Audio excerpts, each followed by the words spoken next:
janji pahala dan janji ancaman. Itu tambahan yang harus dimiliki oleh seorang alim setelah dia mengetahui ilmu secara zahir. Salat dalile apa, sudah tahu itu semua. Nah, maka yang harus dilengkapi ini. Apa saja? Yang pertama, wa amma ilmul batini. Wa amma ilmul batini anapun utawi ilmul batin. Fala qiwama, moko ora ono nilai utawa ora ono nilai lahu kedua ilmul batin biduni ilmi zahir kelawan tanpa ilmu zahir. Sampean boleh mengenal sifat-sifatnya hati, ikhlas, tawadhu, sabar, tapi sampean tidak tahu syariat agama, gampangannya lah ilmu fikih, gak ngerti ilmu fikihnya secara rinci, itu ya juga tidak akan berdiri tegak. Percuma awakmu ngerti sing jenenge zuhud, tapi sholatmu gak bener. Itu tidak akan ada nilainya gitu loh. Ilmu zuhud, ilmu tawakal itu nilainya tidak akan ada. Tapi yang begitu juga wa amma ilmu zahir, anapun utawi ilmu zahir fala tamama moko ora ono kesempurnaan iku lahu kedua ilmu zahir biduni ilmil batin kelawan tanpa ilmu batin. Begitu juga ketika kamu betul paham alim tentang ilmu fikih, alim tentang ilmu muamalah, tapi kamu tidak mengenal tentang yang namanya penyakit hati, iri, dengki, syirik, terus kemudian ridho, qanaah, tidak paham maksud semua itu, maka ilmu zahir yang sampean miliki itu tidaklah sempurna. Bedanya di sini. Sampean paham ilmu batin, ya kan? Maka ilmu zahir sampean tidak memiliki, maka ilmu batin yang sampean miliki itu tidak tidak ada nilainya. Lek duwe ilmu zahir tapi enggak duwe ilmu batin, iku mek kurang sempurna. Makanya ada istilah yang mengatakan mantafaqqaha, ya. Mantafaqqaha bila tasawufin, ya kan? Faqat tasandaqo. Sindik faqat tasandaqo. Barang siapa yang memiliki ilmu mantasawwafa, barang siapa yang memiliki ilmu tasawuf, ilmu tasawuf, tapi bila tafaqquhin, tanpa ilmu fikih, ya kan, faqat tasandaqo, maka dia akan menjadi orang yang sindik campur-campur kafir, bos. Jadi duwe ilmu tasawuf gak duwe ilmu fikih, iku alamate dadi wong sing kafir, Pak, sindik, Pak. Tapi mantafaqqaha bila tasawufin, barang siapa yang memiliki ilmu fikih tapi bila tasawufin, tanpa ilmu tasawuf, faqat tafassaqo, maka dia akan menjadi fasik. Fasik itu kan enggak sampai kafir. Nah, itu bedanya.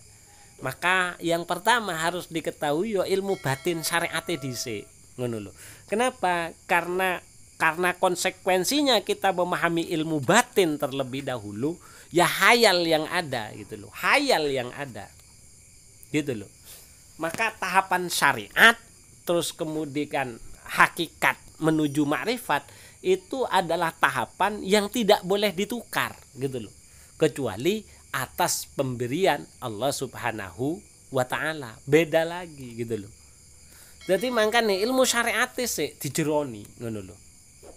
Perlahan mempelajari ilmu hakikat gitu loh. Atau fikihnya dulu diperkuat sambil lalu kita belajar ilmu tasawuf. Makanya cocok ngaji Nasha'ihud Diniyah dicampur dengan kitab Al-Qarnawawi yang isinya doa gitu loh. Karena kalau kita ngaji Azkar Nawawi alamat gak megawe, Pak. Wiritan tok isine ben soge maca Allahumma kfini bihalalika an haramik wa aghnini ya kan, wa aghnini bifadlika amman siwak. Lah megawene ilang, nggak iso diantem karo ilmune Habib Abdullah Bahlul Al-Haddad di dalam kitab Nasoihud Diniyah. Iki wis pas jane ngono lho. Yo untunge marine ngaji kitab Azkar kok njaluke ngaji kitab Nasoihud Diniyah. Yes, alhamdulillah gitu loh. Jadi yang harus diperkuat iku ilmu ikine dhisik jane. Ilmu zahir. Karena ya khawatirnya itu tadi, ngerti zikir-zikiran terus gak megawe. Ndak benar. Karena kedua-duanya itu harus jalan agar bisa mengantarkan makrifat kepada Allah Subhanahu wa taala. Jadi lek wis mari ilmu zahir tambah karo ilmu batin. Lek wis mari ilmu zahir, ilmu batin iki maneh ditambah maneh wa almal ilmul wa'di. Anapun utawi ilmu terkait karo janji apike Gusti Allah. Wal wa'idi lan ilmu tentang janji ancamane Gusti Allah. Falima moko krana perkara fihi kang iku tetep ing dalem wa'di wal wa'id min targhibin saking demen fi iqamatil awamiri ing dalem jumenengake maring perintah wal fadhaili lan pira-pira keutamaan wa minat tarhibi lan saking lumayu anil wuku'i saking tumikbo fil maharimir radzaili saking pira-pira perkara kang den haramake waradzaili lan pira-pira penggawe kang ino. Sementara mengetahui janji ancaman dan janji balasan pahala itu tidak lain agar memunculkan di dalam hati kita untuk suka dan senang dan bahagia untuk senantiasa menegakkan perintah Allah, melaksanakan keutamaan-keutamaan yang ada dalam sunnah-sunnah Rasulullah, serta menjaga diri kita untuk mau menjauhi segala sesuatu yang diharamkan dan pekerjaan-pekerjaan yang terhina. Itu fungsi masing-masing seperti itu. Jadi mari ngerti ilmu syariat ya perlulah ngaji ilmu tasawuf. Lah setelah ilmu syariat kemudian ilmu fikih, ilmu tasawuf, lalu ditambah dengan penguatan janji-janji Allah yang tersebut di dalam Al-Qur'an dan hadis. Wong sing tahajud pahalane piye, sing gak ngerjakno tahajud ancamane piye ngono lho. Wong sing nglakoni salat pahalane piye, wong sing ninggalno salat ancamane piye, itu harus tahu. Itu namanya ilmul wa'di wal wa'idi. Yang jelek adalah waqobihun lan utawi perkara kang elek bil alimi kelawan wong kang alim iku ayatakan lama. Ini yang jelek ya dari seorang yang alim. Bisa sampean perhatikan.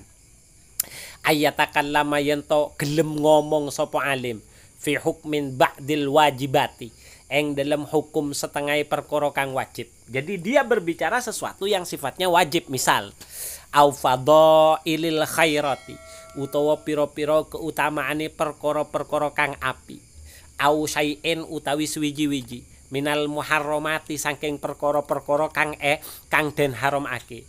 Tapi fa idza tuliba moko ing dalem arekalane den jaluk inda zalika ing dalem nalikane mengkono-mengkono takallum ya takallama fi hukmi ba'dil wajibat bizikri ba'di ma kelawan nyebut ake setengah perkara waroda kang tumeka apa ma'anillahi saking Gusti Allah wa an rasulihi lan saking utusane Gusti Allah fi dzalikal amri ing dalem mengkono-mengkono perintah lam yakdir ora iso nekakne sapa alim ya kan ayu roda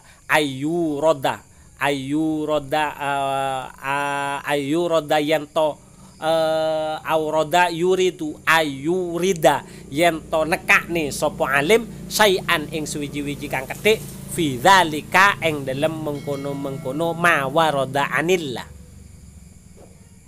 Ya, yang jelek ini ketika dia menjelaskan tentang sesuatu yang wajib atau menjelaskan sesuatu yang sifatnya pekerjaan utama sunnah atau sesuatu yang haram. Tapi ketika dia diminta untuk mendatangkan dalilnya mana, misal seperti itu, dia tidak sanggup untuk menjelaskan iki elek, lek koyo ngono iku elek, kurang apik lah. kurang apik. Kenapa kok kita harus memperbanyak ilmu wa'di wal wa'idi? Jadi ilmu wa'di itu adalah ilmu-ilmu yang terkait dengan dasar-dasar pokok, gitu loh. Pahalane wong lakoni salat iki apa?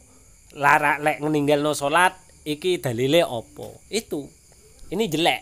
Kenapa kok seperti itu?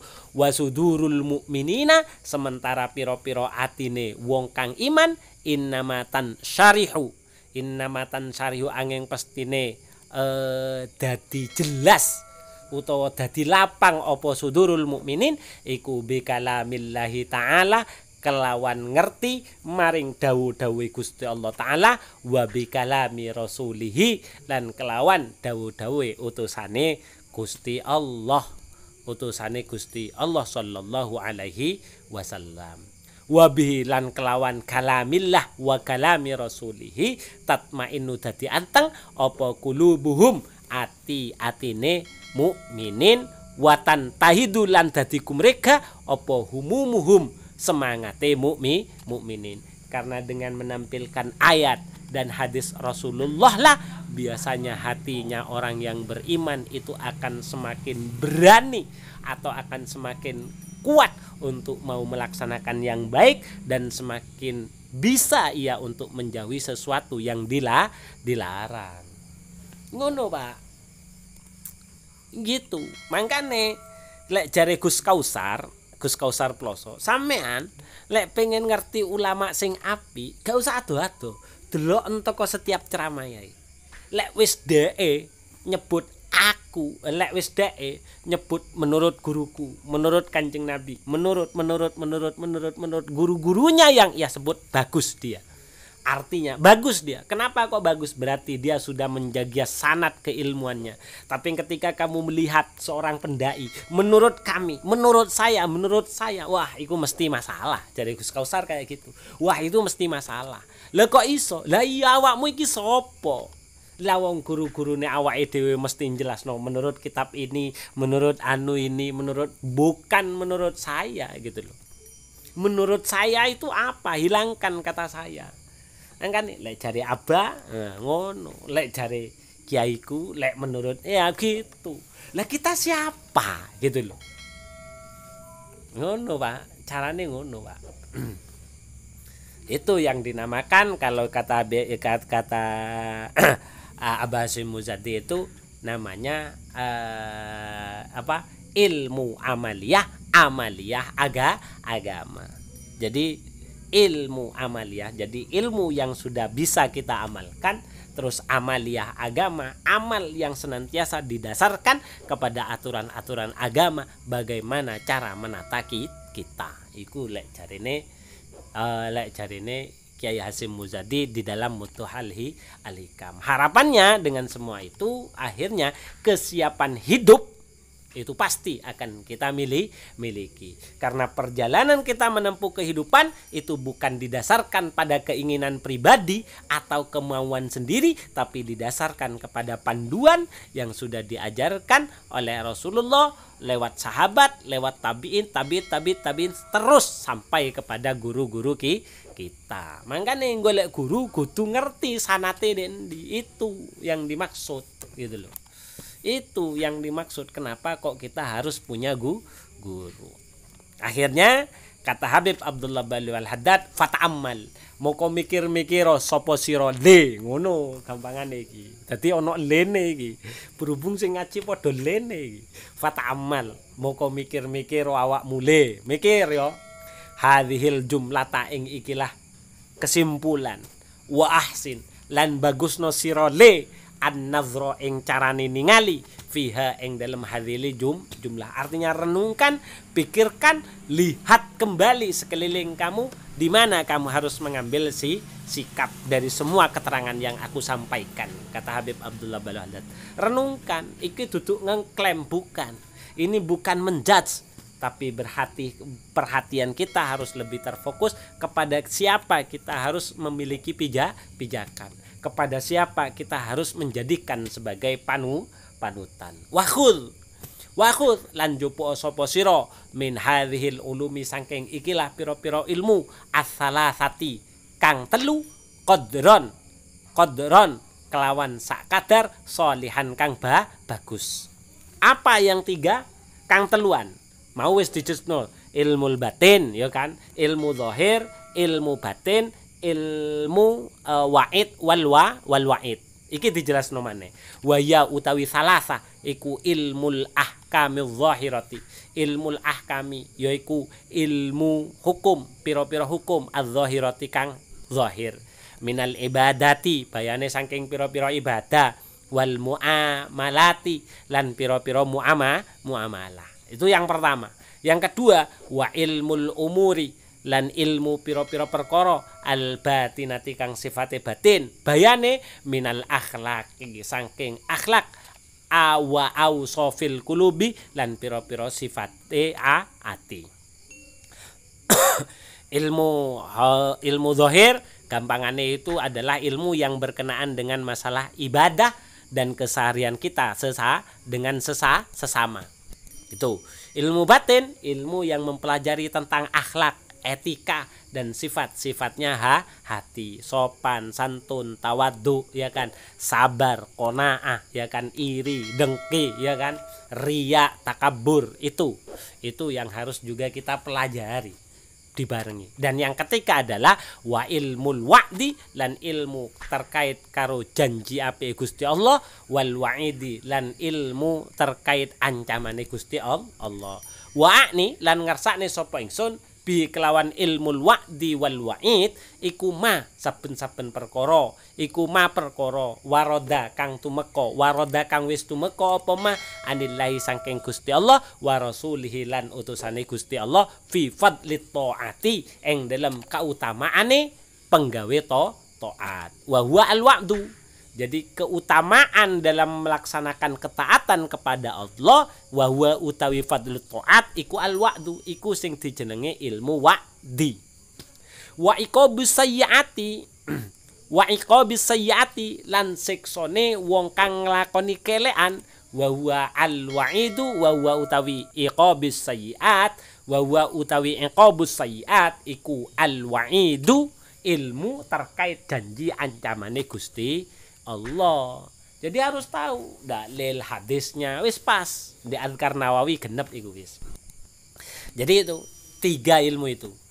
Ilmu hukum, gampangane ilmu fikih, yang kedua ilmu batin, gampangane ilmu akhlak, dan yang terakhir dilengkapi dengan dalil-dalil yang disampaikan oleh Rasulullah ataupun apa yang dijelaskan di dalam Al-Qur'an. Padahal urusan Al-Qur'an karo hadis ilmune iku ya saambrek-ambrek ngono lho. Al-Qur'an iku sik ana tafsir ya kan, sik ana asbabun nuzul. Iku ilmu Al-Qur'an iku. Mari ngono hadis ya kaya ngono, sik ana jarh wa ta'dil, terus ana mustalahul hadis ya kan. Sik akeh sian. Sik akeh. Aku alhamdulillah sebagian wis mari. Sebagian wis jarh wa ta'dil wis mari aku. Tafsir alhamdulillah ya wis mari dihaji maksudnya. Belum dipahami lebih dalam. Karek golek santrine. Cari orang yang mau diajak ngaji masalah bab tafsir. Aku siap tafsir. Sik genep insyaallah kitabku ono aku. Kitab tafsir genep sih. Cukup lah. Adhkar selesai. Apa? Adhkar selesai sih. Oh iya beres. Khawatir oleh gedung pas repot lep. Lek ulama jane iku duduk uang bukan mereka yang sanggup. Jadi ulama itu dari berbagai macam sekalian renungan ya. Saya akhirnya punya memiliki sebuah kalimat yang sampai detik ini insyaallah masih jadi saya pegang.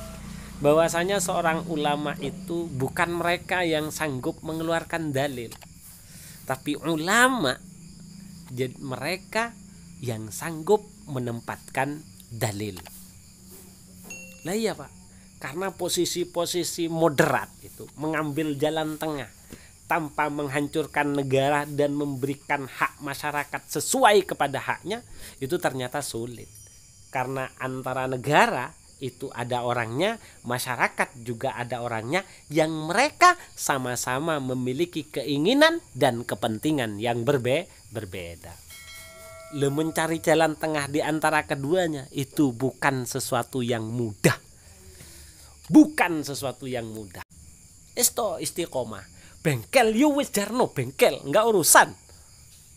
Ndak ada urusan. Tukang bengkel ya wis tukang bengkel. Taping lek istiqomah karo bengkele. Istiqomah karo perjuangane. Jangan salah. Rotibul Haddad jenenge ae Habib Abdullah Al-Haddad tukang wesi, Bos. Iya. Lah kurang piye coba? Bukan pejabat, Al-Haddad tukang besi. Lah piye? Tapi sampai sekarang ilmunya tetap dipakai. Hatim Al-Asom, ayo coba. Mosok iya gelar si tuli. Al-Asom kan tuli, Bos. Ayo. Wes sejelek Al-Asom iku tuli, Bos. Beliau tapi yang diangkat derajatnya Allah karena karena macak tuli, Bos. Nggak bisa. Selama kita istiqomah kepada kebaikan dan istiqomah dalam perjuangan, kondisi pangkat seperti apapun yang ada di dunia itu tetap tidak sulit bagi Allah untuk mengangkat derajat kita. Istiqomah. Jadi tidak salah Le Abah Hashim ngomong, teruslah kamu berjuang sesuai dengan profesimu. Nggak perlu metu teko profesimu. Selama profesimu itu apik.